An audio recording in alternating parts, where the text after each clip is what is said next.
Hello, everyone. Thank you for tuning in to The First Pencil with Kathi and Mike. My name is Mike the Car Guy. With me, as always, my best bud, wicked, awesome car gal, friend to horsies everywhere, and new horsies every time I turn around, Kathi Cruz. Kathi, hello. Hello. Hello. Yes, we have a new horse at Honolulu Horse Rescue. It's because Super cool. we were able to adopt out a horse. And so we had one. It's funny how it works. The adoption happens and magically there's another one that needs saving. But this was a situation where the lady that owned her she's in bad health and has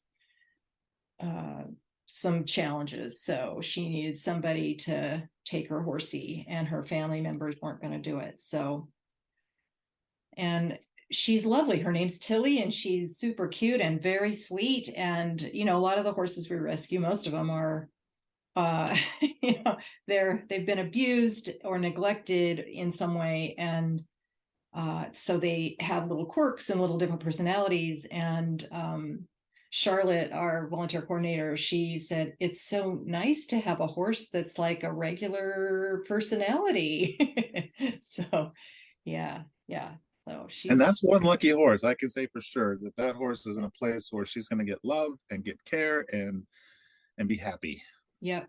She's acclimating pretty well. She got here a week ago, a week ago from today. We're recording on Thursday the 13th, and we picked her up on the 5th.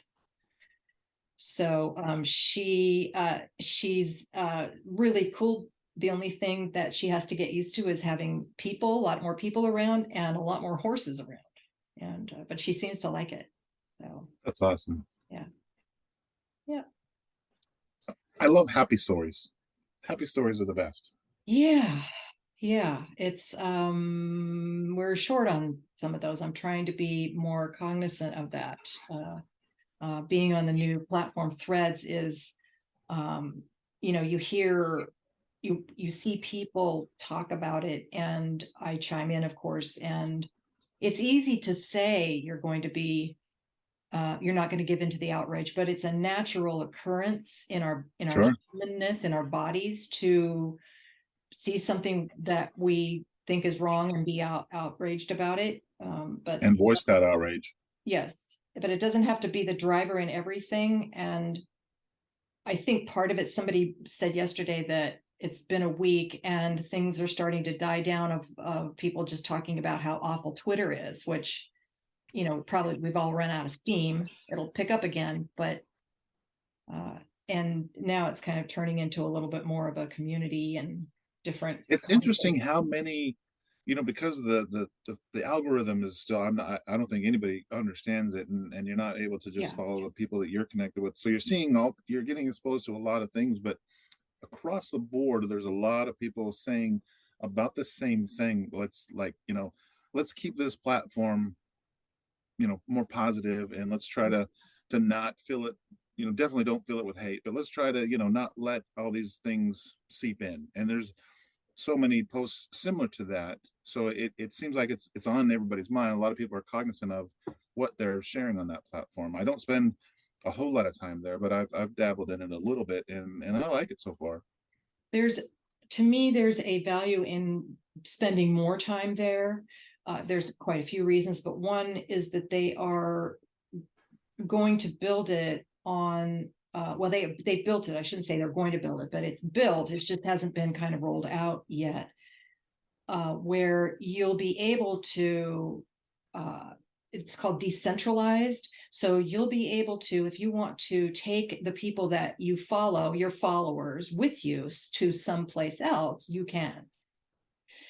And that's very different, of course, for Facebook, because they're always been the ones to want to control everything. And so it's a very different, a different approach, but also I think it's the future.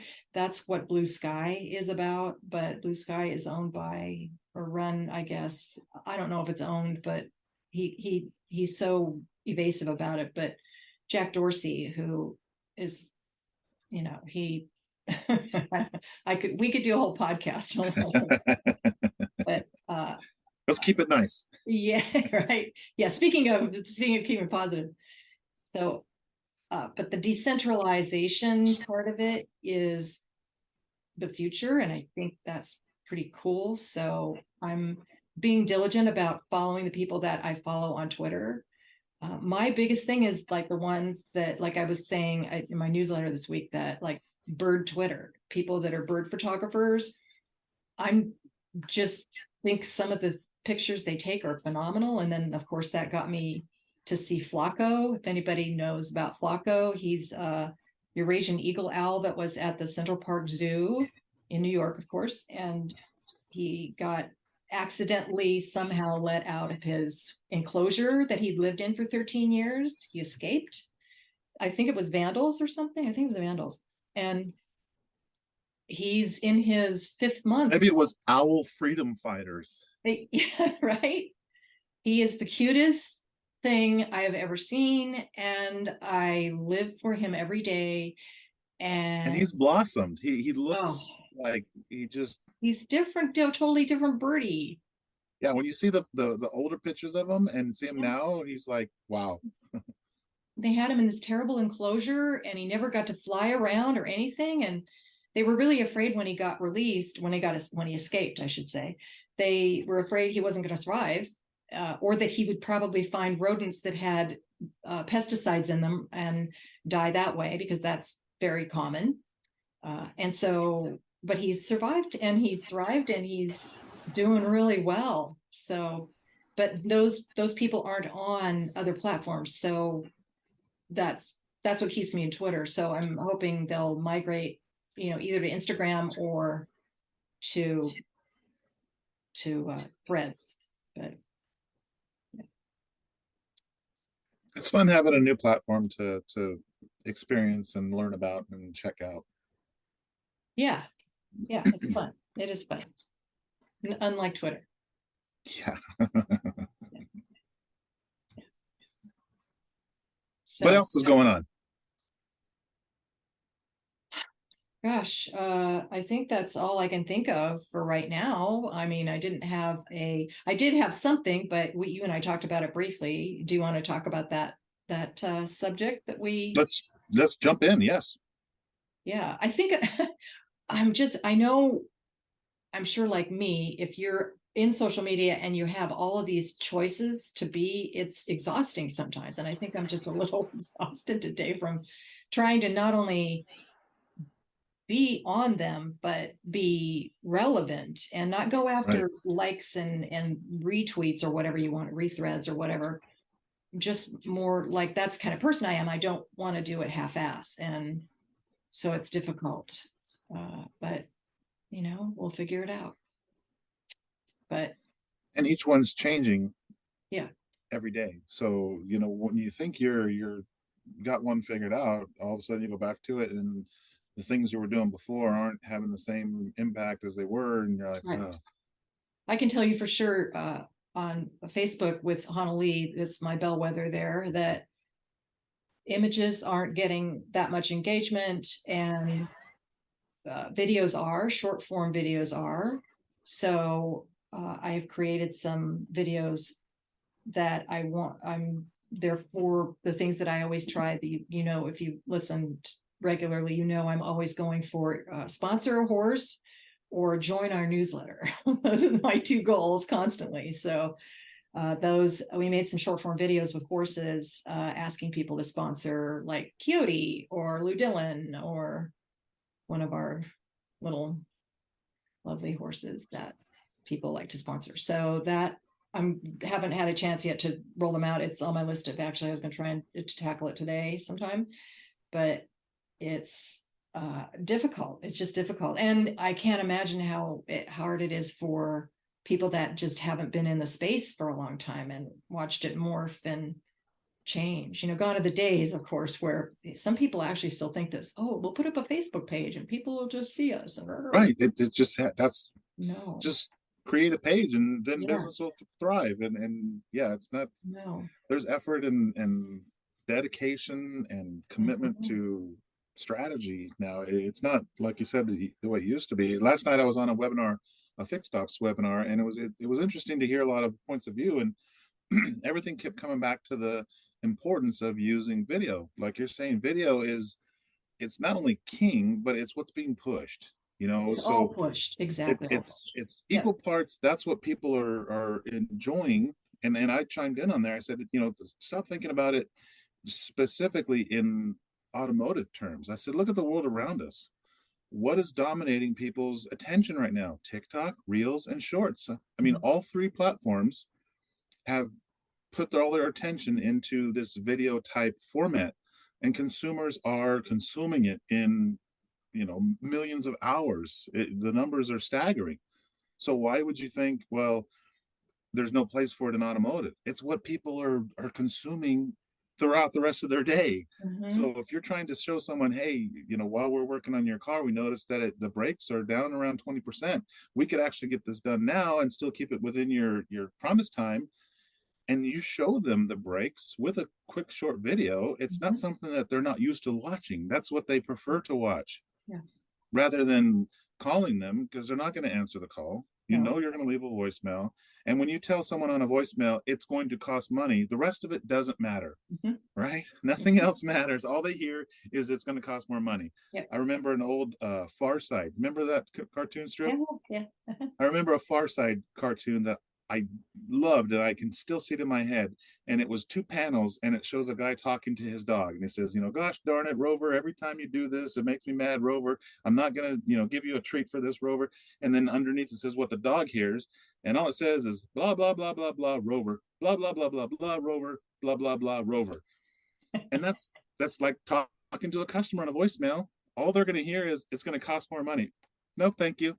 It doesn't matter the importance of it or the value they're going to get from it. All they're going to hear is it costs money. But if you send them a video, they can see, oh shit, those brakes look like, you know, they're going to be needing to be repaired tomorrow. My family's in the car.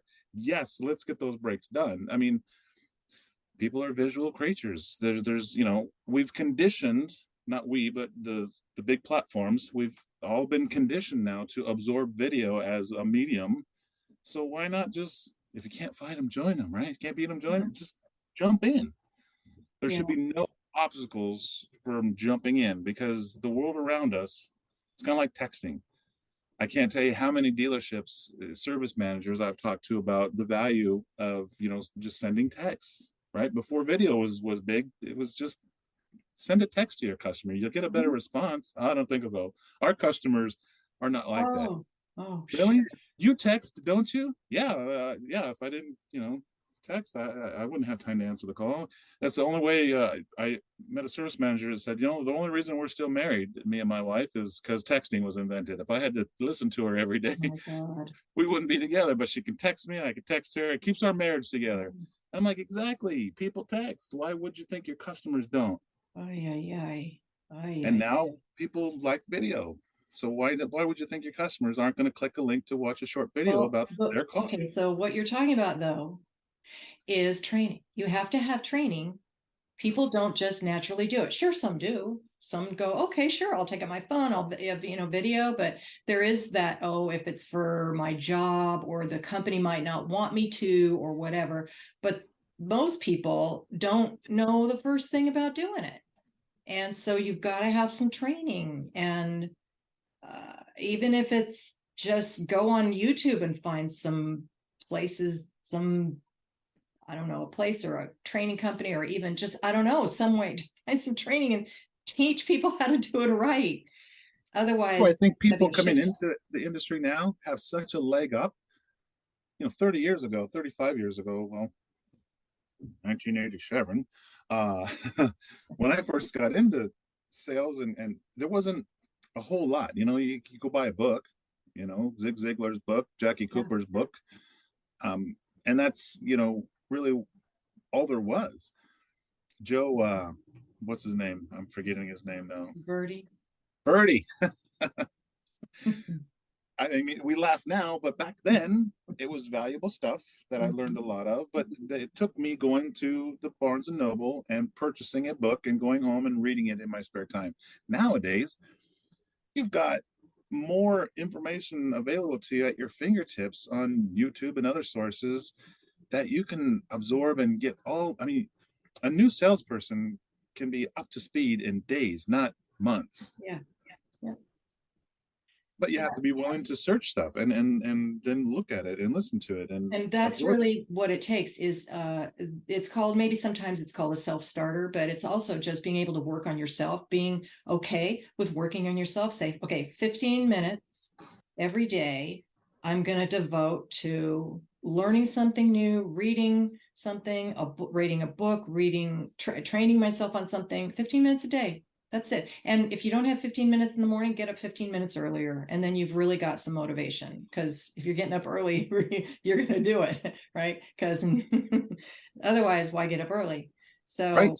it's comes down to that, being diligent about wanting to be better. And that's exactly how, the greats have made it where they are. And yeah, there's Like you training. said, it requires being a little honest with yourself. And that's something that I myself for sure can say it's not easy. Yeah. It's You know, the daily, hourly, uh, you know, effort, shall we say? Yeah. challenges, struggles. I mentioned before we started back in May. May is known as Mental Health Awareness Month, and it's just been in the last few years that I've started to really not dismiss that as a term and diminish its value. There is importance in mental health. It is a real thing that we should appreciate and cultivate. Um, and it's not seen as a weakness. It shouldn't be. For 35 years in the car business, if you showed any chinks in your armor, they were going to be exploited and you were going to be run out. So I had to live in this facade of I am the best of the best. I believe in myself. There's nothing I have doubt in.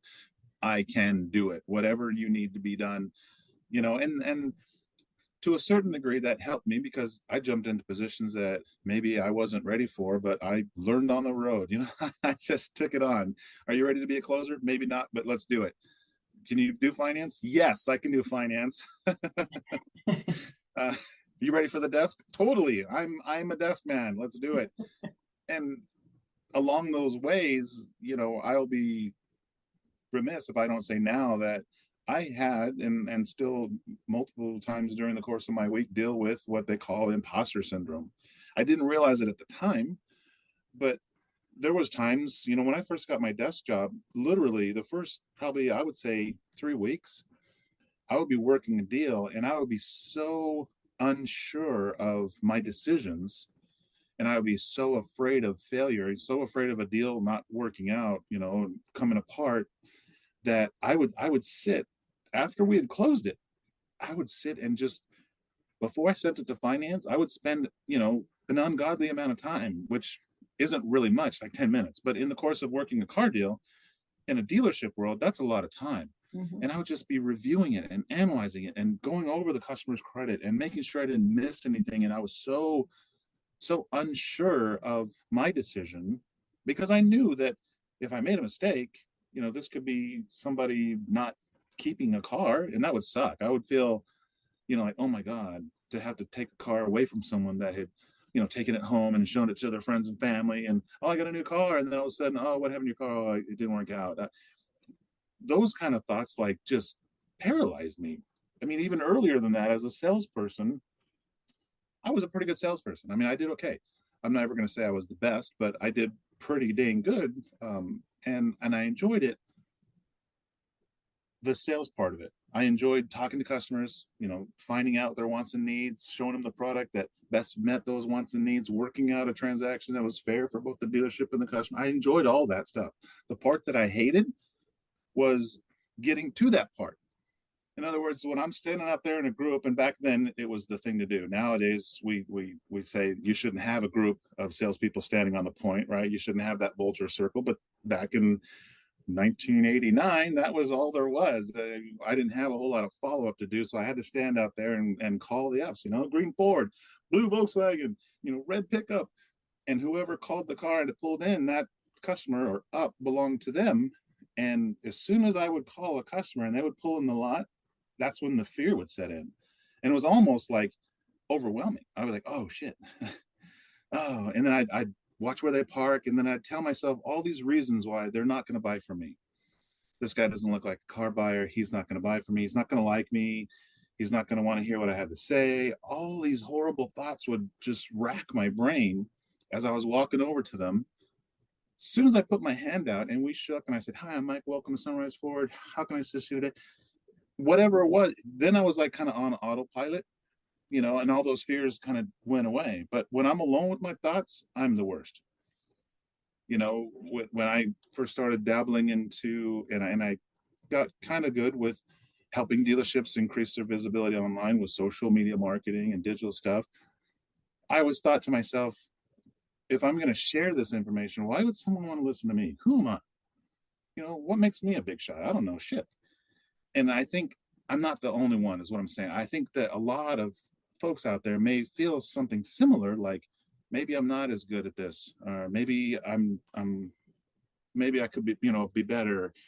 And I think there's a difference between worrying about if you're good enough and assuming that you are. If someone's not telling you verbally, hey, you're not doing a good job, this isn't going to work, or that's not what it takes, or this is wrong. If someone's not telling you those things verbally, don't tell them to yourself in your own voice. And then that doesn't mean you're just assuming that it's right either. Always be cautious, have caution about what you're doing. Don't assume it's perfect and everybody loves you and it's working. If it's not, I mean, look at the data, right? If what you're doing, whether it's in sales, if you're averaging 6 cars a month, be honest enough with yourself to say, I could be doing something better. Mm-hmm. Unless you're doing 40 cars a month, don't say to yourself, I got it figured out, I don't need any help from anybody. Mm-hmm. But don't beat yourself up. You know what I mean? I mean, too many times I think we beat ourselves up when we create so much animosity and so many roadblocks that keep us from moving forward. And I'm not a therapist, so I'm not trying to give any therapy or anything. I just think at least we can be honest about it and talk about it. Yeah, I think what you're talking about is self-judgment. There's imposter syndrome falls into that category, and self-judgment, and it takes a lot of work to get, I don't even want to say get past it, because you don't ever really get past it. You do, however, recognize your thoughts, and I've had a lot of practice at doing that. As an entrepreneur, you don't get to do a lot of that thinking and shit talking to yourself. So if you do, you won't be able to survive. So you have to maneuver a way or figure out a way for you to make it work. And I've been an entrepreneur for a very long time. So I've had therapists over the years. You name it, I've done it. And I never stop. It's a continuing learning, continuing, always trying to be better at helping yourself be better and having insight into yourself to take the action. I think where a lot of people, they talk about it, and then, or even they go into a training, maybe the boss, sets up a training and they go have a training, but then after that, it's like, and they fall back into the same routine. It takes a whole lot of effort to take the action. It's like somebody that wants to lose weight. Like they look in the mirror and go, yeah, I need to drop some pounds, and then very few people take action on that. So it's the same deal, but negative self-talk is none of it's good. None of it's helpful. And if you can catch yourself doing it, that in and of itself is a huge thing. It's a huge thing. That's a massive step right there, is just catching yourself. And once you catch yourself, being able to reframe it. I remember getting ready to present at Digital Dealer. The first time I was at Digital Dealer, I was like, I don't know why would dealers want to come into this room and listen to me tell them about how to inspect what they're expecting with social, and how to maybe get better with social media. There's 1,000 people that are saying it and doing it, and you were the one that kind of brought me back down off that ledge and said, remember, you're kind of at the leading edge. You know, you're one of those guys that wants to know about new things and experiment with stuff and try things in social. Stop and look behind you and see how far you are ahead of the pack with the most of the dealers. And that's not like, you weren't trying to say I was like super bitching, you were just being realistic that most of the dealer group, there's 16,000 franchise stores, most of those guys aren't here with you. So it's not like you're going to be telling them something they already know. You're going to be telling them something that they actually don't know, that they may be able to go back to their dealership and get value from. Not everyone's where you're at. You're not trying to be the best or be, you know, the only one that's out there. You're acknowledging that there are a lot of people that are saying this stuff, and maybe you can learn from it as well. So you're sharing information that is going to be beneficial. And when I looked at it like that, I was like, you know what? You're right. There is going to be value. You know, these dealers may get a couple little nuggets that they take back to their stores and maybe change their perception on doing stuff. Or maybe they are able to better talk to their vendors and make sure they're getting their money's worth from their, you know, advertising and marketing stuff. So it's just a matter of reframing it sometimes. Yes, exactly. Reframing it and noticing it too. Believe me, Noticing is key. You got to be able to notice. You're farther along than I think just the average person. They don't even realize, because negative self-talk can come from you know, how you grew up, could come from a parent that was very negative, or two, parent or two, or something in your past that could cause that. And then we all have it. I think it's inherent, and so it just builds and builds without you really knowing. And then one day you're like, I'm miserable. I'm not doing stuff I don't want to do.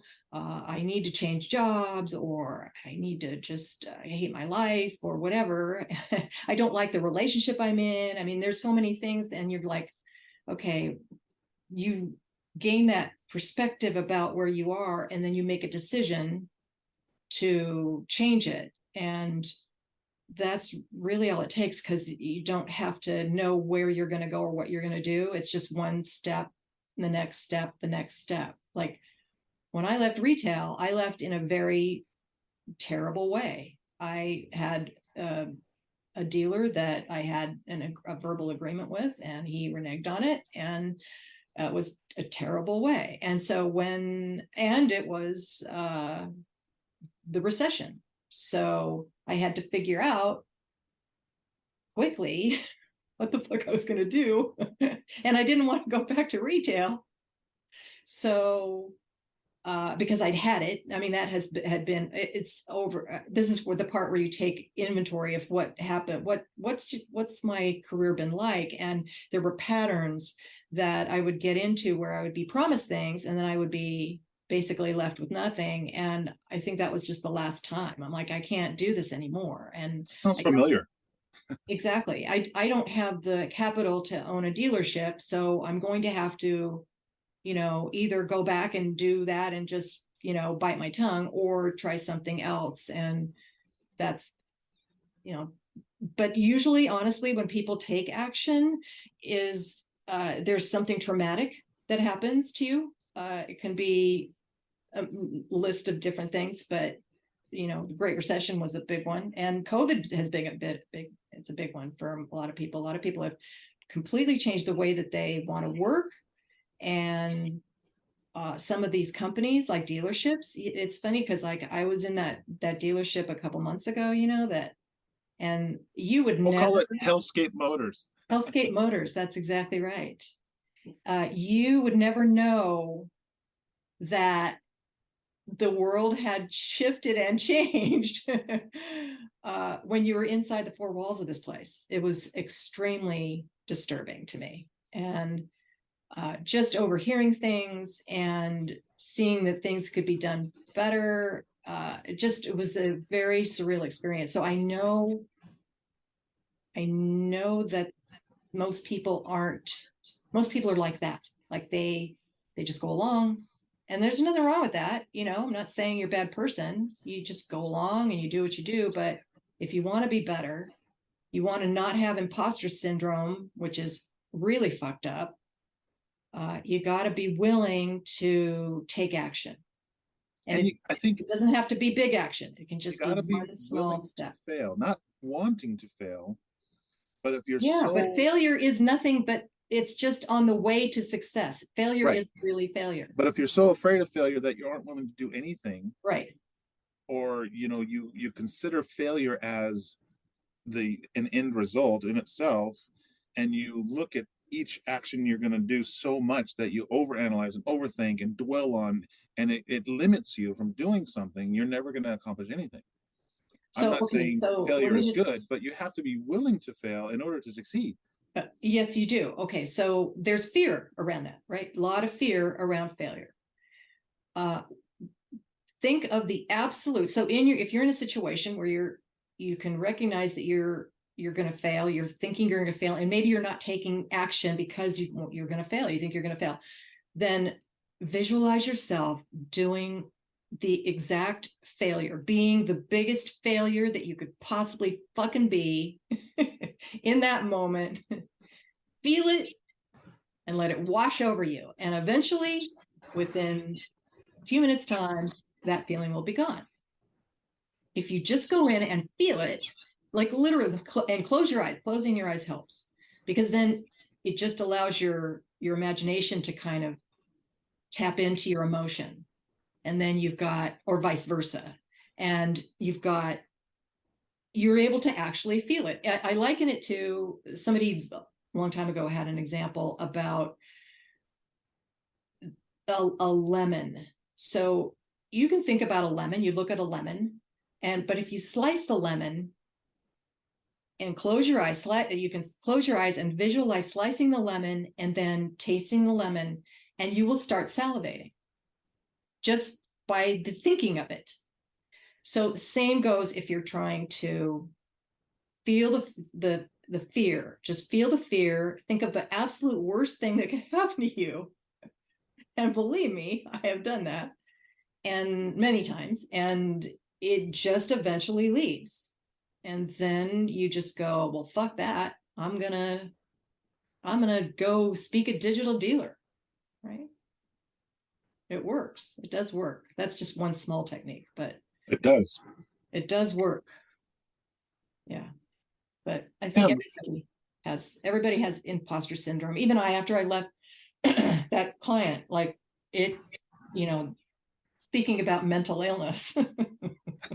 yeah, that can challenge your point of view on some stuff. Yeah, there was some mental illness. I am sure of it. Honestly, I mean, I'm going to go off on a tangent here, but I honestly think there is a rampant amount of undiagnosed mental illness going on in our world.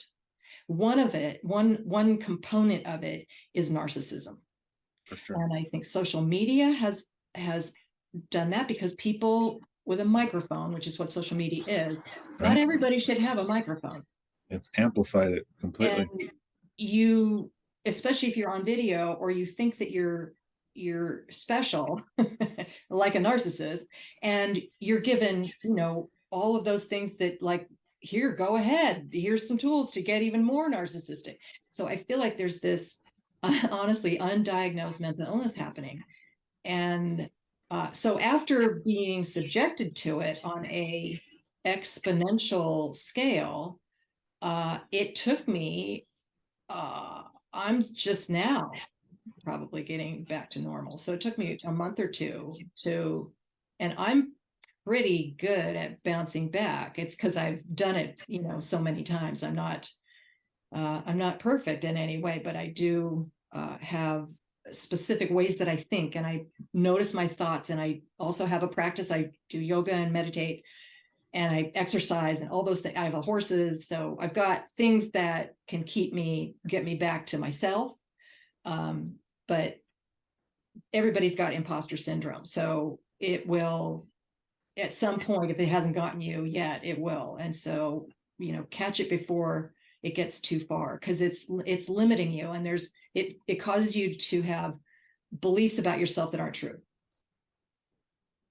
And like you said, talking about automotive specifically, and maybe I've got some blinders on to a certain extent because all I've worked in really has been automotive. So, that's my point of view. But looking out into the world at other industries, it just doesn't seem to be as prevalent, especially in the leadership that it is in dealerships. Dealerships tend to be, there are some extreme examples that are, the exceptions. I'm not saying there are some great dealers out there. Oh, for sure. There's a lot great about automotive. Obviously, that's what's kept me in it. You and I have had some really challenging experiences with automotive, but we're still knee deep in it. We're still passionate about it. We love this business, and we're working hard to better it in every way that we can.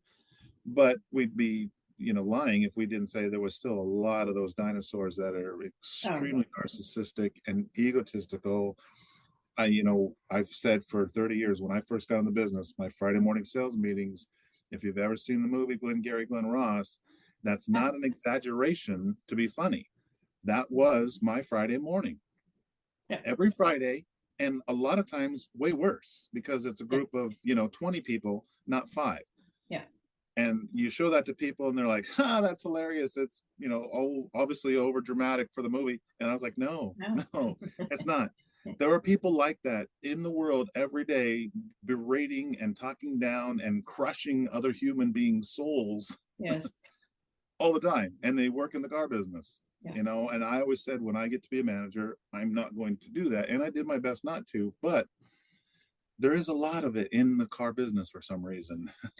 Okay, here's one of the reasons. It's really just logistical. It's that a salesperson that wants to get promoted becomes maybe an assistant sales manager, or maybe just goes to a sales manager, then maybe goes to finance manager there. And nowhere along the line is there not only training to do the job, it's just, here, go sit at the desk and learn how to do it. That's all. There's no training.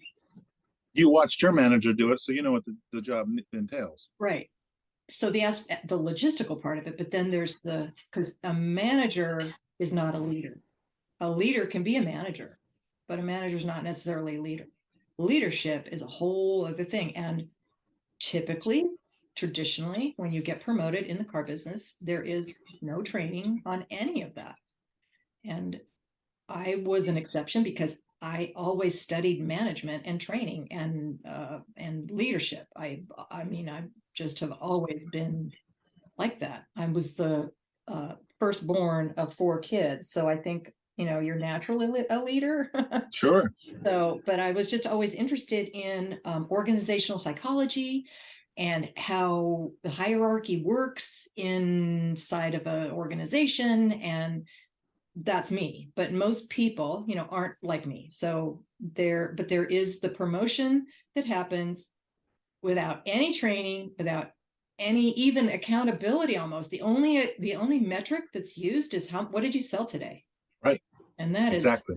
That is really a bad way to run. What did you sell today? What have you sold this month? And right. The first of the month, none of it matters anymore. You start all over again. What are you doing to make sure today is successful? And that's that short-term success cycle. It can put a lot of pressure. Yeah. Yep. So for sure. That's why I think everyone that either you don't really have to want to have a promotion, but I think that it's going to be up to you to make yourself better. It's not going to come from your boss or some other entity. It's great if it does. Awesome. Okay. The factory used to be, but especially after COVID, there's none of it. But it used to be, depending on the manufacturer, but there used to be some great leadership, management techniques, training techniques, actual training from certain factories. BMW had quite a good one. Infiniti, actually, when Infiniti hit the airwaves in early 90, I think it was 91 or so, there was a lot of training around that. We had this thing called launch training that you had to actually go away for a week. Every person in the dealership had to go away for a week. It was not all at once, and you got acclimated to the computer system and how the quote unquote Infiniti way was going to be. It was called the total ownership experience. And I have to share a funny story because total ownership experience is TOE, right? And so in the class that we had where we were learning the system, the computer system, it was called InfinityNet. And the name of the dealership was Infinity of Toe, TOE. I'm like, what the fuck? Like, Infinity of Toe? Like, who came up with that? And then, like, we were there for like, I want to say it was like a week. And it was in Arizona at this resort. And like, I think my third day there, we were sitting in like the big, they had these, you would have these breakout rooms, and then you'd go into the big room where all the people would come during the day. And then they had this thing on the screen and it said total ownership experience. And it finally dawned on me. That's what it Hit stood you. for. Oh, Total ownership experience. Oh, Infinity of Toe. Anyway, so yeah, that that's was, awesome. dude, it was down the final day. It was a role playing thing where they gave you like a customer situation and you had to role play. It was, I'm talking deep dive into it. And honestly, I made fun of it then, but because they forced us to. The dealership would not get customer and incentive money if you didn't do it. And I thought back then, because we were being forced, but I think it's, now that I look back on it, I wish there was more of that now.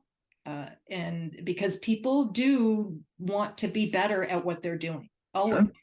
I And know of a couple of groups. CMA, for instance, has for every level of management and leadership, there is ongoing training and activities involved. They don't just move someone in positions and then cut them loose. We yeah, talked about it a few months ago. Don't promote and forget.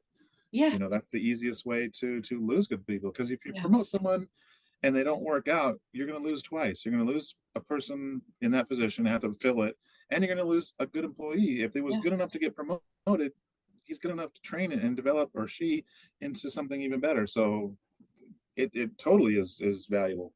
yeah.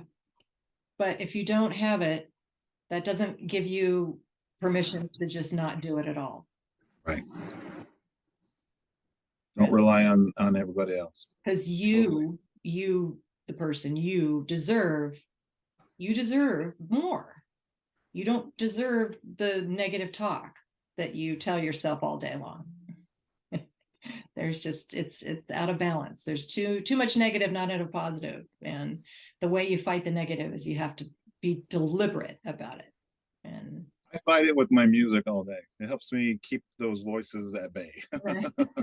If I'm singing along the first wave, I can't be telling myself that I really suck. So, pretty deep conversation today. Thank you so much for hanging in there with us. And we want to basically, we shared that because I shared it personally, because I think there's folks out there that are going through some similar stuff. And maybe if you realize it's okay to talk about, reach out. I'd love to talk about it and help you through anything I can. Yeah, If I can, sure. Let's talk about what you're going through. especially during a transition time. I mean, there's always transition, but this is like upheaval of the business and the operation, and just everything about retail is changed and changing more. And so when you're in that, it can feel like it's a shitstorm. And when you have just something you go back to for 15 minutes a day, then that's 15 minutes a day is all it takes. Just sit for 15 minutes, read a book, watch a video of some sort, meditate, exercise. You can be more than that, and I learned this from a long time ago, because we would do a lot of self-improvement stuff at Beverly Hills BMW. And one of the guys that came said that, he said, if you do 15 minutes a day, and if you say to yourself, oh, I don't have 15 minutes a day, then you get up 15 minutes earlier. And when you do, you're actually more motivated when you get up 15 minutes earlier, because it's a pain in the ass to get up 15 minutes earlier. And so So you're you're going to make sure you do it. Yeah. Right. But I'm it not going to becomes waste a that habit. It 15 isn't very minutes. long before it can become a habit. And that's because we're habitual by nature. And if you get in a negative habit, it's what they call stinkin thinkin, and you don't want to be in. So Right. Yeah. All right. Before we run out of time, as you know, if you've listened to even one of our shows, we like to wrap up with something fun and musical. Kathi and I share an insane passion for music, especially music from the early '80s scene. Um, and today is the 13th of July, and it's kind of a significant day because on this date in 1985, both of us, even though we didn't know each other then, both of us were glued to our televisions. And Kathi even has something that's super cool she's going to share from this event. But it was an event called Live Aid, and it was basically organized by Bob Geldof, pretty much. I mean, a lot of people were involved, but it was kind of his brainchild and his effort to bring together just about everybody who was anybody in music at the time and the preceding times, because there were some bands from earlier times that came into this that brought a lot of weight to it. And it was a fundraising event at the time. There's a lot of attention in the world on the things happening in Africa and the famines, the need for assistance. And he thought about doing it with music and raising funds. And obviously a lot of money got raised, but as a music fan, it was the most incredible lineup. And it was just a day of, for myself, being glued to a small black and white television and not moving. It was a Saturday, so I didn't have to work that day. I didn't have anything else going on. I didn't do anything but watch some of the greatest bands come and go. And some of them only played one song. Yeah. But there was some played three or four, some played, not everybody had a full set. Sometimes it was just a matter of getting out there, sing a song, say thank you, and beat it. Yeah. But man, the chance to see all those people on one stage, it was insane. I think it wasn't like there was two concerts, and one Correct. was in London at Wembley, and that was in the morning here, I believe, and then Philadelphia Yeah, was in the afternoon, I think, for us. into the evening time. Right? Yeah. Is that, I Yeah. think, yeah. Yeah. And my friend that lived here just happened to be there visiting her relatives, and she went to the concert at Wembley and got me a t-shirt, and I still have it. That is freaking awesome, is what it is. Yeah. we have talked about moving this to a YouTube platform. And when we do, you'll be able to see the shirt because she'll hold it up. But right now, let me just tell you that if you're listening, it is super bitchin'. Yeah, we were talking about maybe we'll do it next week. We'll start, just because we record using Zoom, so it records video and audio, but we might as well just put it up on YouTube. I think I just got the idea because YouTube is, I feel like it's a good place for us to just have more opportunity for people to tune in. Sure. Right. I mean, and I've got it, and we might as well, All the cool kids are doing it. Yeah. And we're over 1,000 downloads now, well over 1,000 downloads of our podcast. So someone out there is listening, and hopefully someone out there is getting some value out of it. Yep. So we're going to keep doing it.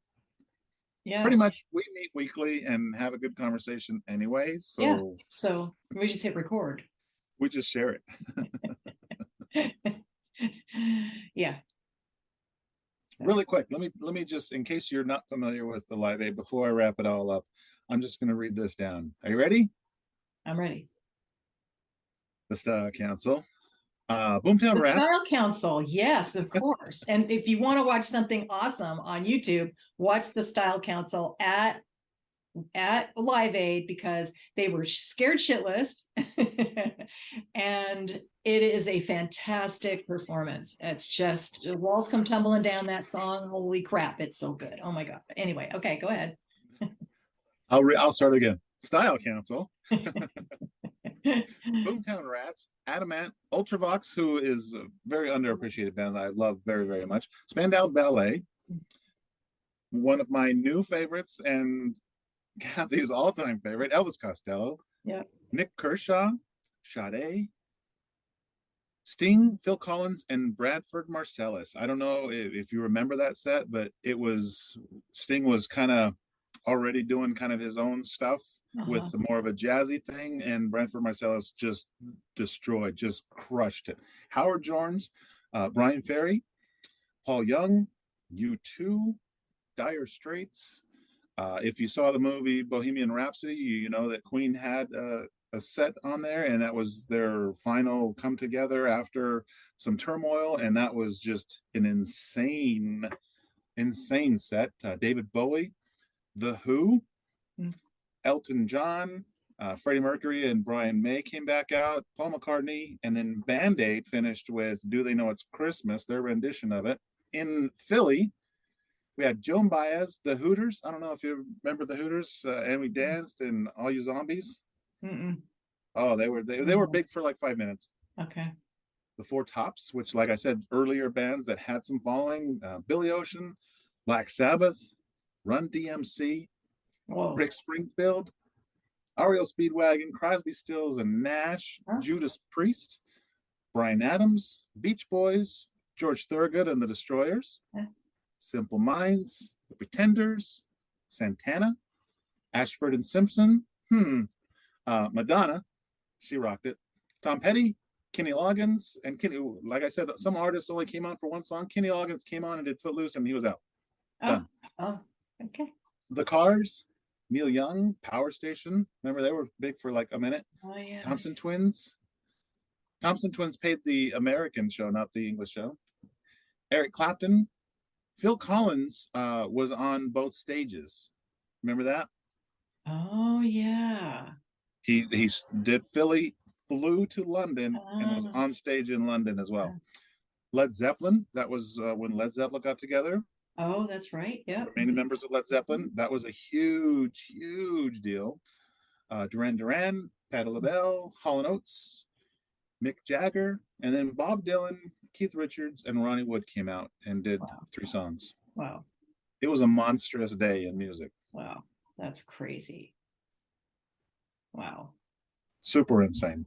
Okay, now that we got that all through, thanks again. I know we've said it a couple times, but it's worth repeating. Thank you for listening in. Thank you for joining us. We appreciate you hanging out with us. Like I kind of joked earlier, but Kathi and I talk every week anyway, so we kind of felt that maybe some other folks in automotive could benefit from some of the stuff we toss around. And we would always love to hear some feedback. If you've liked what you heard, or if you think of something that you'd like us to discuss and maybe talk to you about it on the show, we want to hear from you. Kathi does a great job. Make sure our contact information is below in the notes. So whatever platform you're listening to us on, reach out to us. We want to hear how it's going, what's going on for you. Yeah. Talk to us. Yeah. I'm just going to have to mention it because in my newsletter, so I changed up. I have a newsletter, quote unquote, right? And it used to be just my blog, but I wanted to do something different because I want to curate some content, and I would just want a little like more, I don't know, flavor to it. So I just changed it up 2 weeks ago. This is my second one, and so I just asked people, just hit reply and let me know what you think. And this week's was about just Twitter being a cesspool. And so the person felt, emboldened to hit reply and tell me some nasty stuff. And it's like, well, okay, thanks for your input, but Block. yeah, you're off my list. And I looked him up, and he's some, cheeseball real estate guy in Florida. So, oh well. But Florida. yeah, I just thought it was like I'm like, dude, out of all of that, that's what you got out of it? Like all of that? Like, couldn't you have said, it shows you how much, again, going back to the narcissism situation, right? It's like, maybe just not be an asshole. There's a concept. Some people will dig through tons of good to find something that they feel is negative to voice on and create a conflict just because that's who they are. Yes. They just want to start a negative conversation. Not, hey, great piece. No. just Yeah. this I have an issue with, so we're going to talk about it, I and I'm did going write to him back though. demonstrate how smart I am to you. I did hit reply. I replied with LOL, and then I said something, how nice it is that you're emboldened to critique my work. What have you done today? Nice. What have you created today? Oh, and his signature, his email signature said pursue excellence. So so I wrote pursue excellence. Go pursue excellence and have the day you deserve. Oh yeah. Anyway, so but yes, please yeah, if you're working in retail and in any position, doesn't have to be sales, because I'd love to talk to people. I have a lot of feelings for the support staff, especially nowadays. So love to talk about anything in retail at all like that. So Indeed. If you're in the business office or in the parts department, yep. you're in the service drive, give us a shout. Yeah. For sure. Yeah. All right. And until next week. Yep. Next week. And it's a heat wave here in Southern California. So hopefully it's not as hot where you are. But if it is, stay cool. And so we'll wait, and we'll see you next week. Bye for now. Stay cool and hydrate.